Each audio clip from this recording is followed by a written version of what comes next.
লালপুর উপজেলার ইসলামপুর গ্রাম, যাকে আশেপাশে সবাই চেনে কবিরাজ গ্রাম নামে। সেই গ্রামেরই ঘরে ঘরে চলছে হাড় ভাঙা থেকে শুরু করে বিভিন্ন রোগের কবিরাজি চিকিৎসা। গ্রামের দিনমজুর থেকে শুরু করে বিভিন্ন পেশার মানুষ নিজের বাড়িতে হাসপাতাল খুলে নেমেছেন কবিরাজি চিকিৎসায়। আর এমন কবিরাজের সংখ্যা এখন 100 ছাড়িয়েছে। শুধু আশেপাশের গ্রামই নয়, দেশের বিভিন্ন জেলা থেকে রোগীরা চিকিৎসা নিতে আসেন এখানে। রীতিমতো মৌখিক চুক্তি করে দিনের পর দিন কবিরাজদের বাড়িতে থেকে চলে সে চিকিৎসা।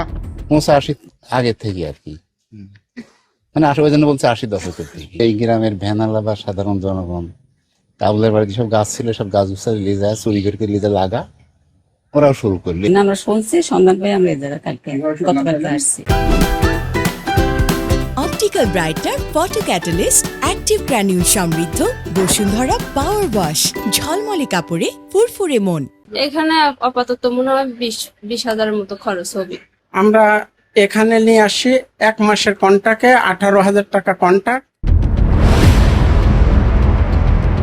অভিযোগ রয়েছে কবিরাজদের ভুল চিকিৎসায় পঙ্গু হয়েছেন অনেকেই। এমন একটা গাছ লাগা দেয়, গাছ হচ্ছে 24 ঘন্টা কেমিক্যাল জলে। এখানে আপনারা গৌরব বাড়িতে যাবেন না।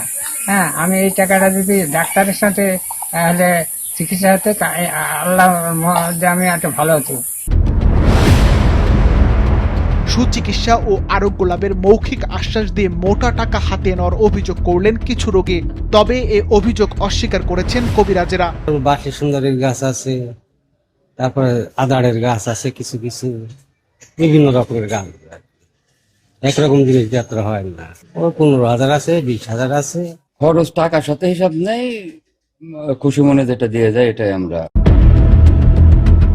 রীতিমতো সাইনবোর্ড টানিয়ে চিকিৎসা কেন্দ্রের আদলে গড়ে তোলা এসব তথাকথিত প্রতিষ্ঠানের কোনোটিরই নেই সরকারি অনুমোদন। এই সমস্ত কিছু নিয়ন্ত্রণ তখনই সম্ভব হবে যখন আমাদের দেশের মানুষ সামগ্রিকভাবে সচেতন হবে। অন্যথায় এগুলো ল অ্যান্ড অর্ডার দিয়ে পুলিশ সুমোটো গিয়ে এগুলো নিয়ন্ত্রণ করতে পারবে না।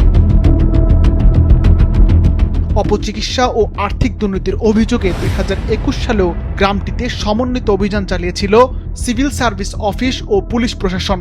এরপর কিছুদিন এসব কার্যক্রম বন্ধ থাকলেও সম্প্রতি আবারও পুরোদমে শুরু হয়েছে তথাকথিত কবিরাজি ব্যবসা।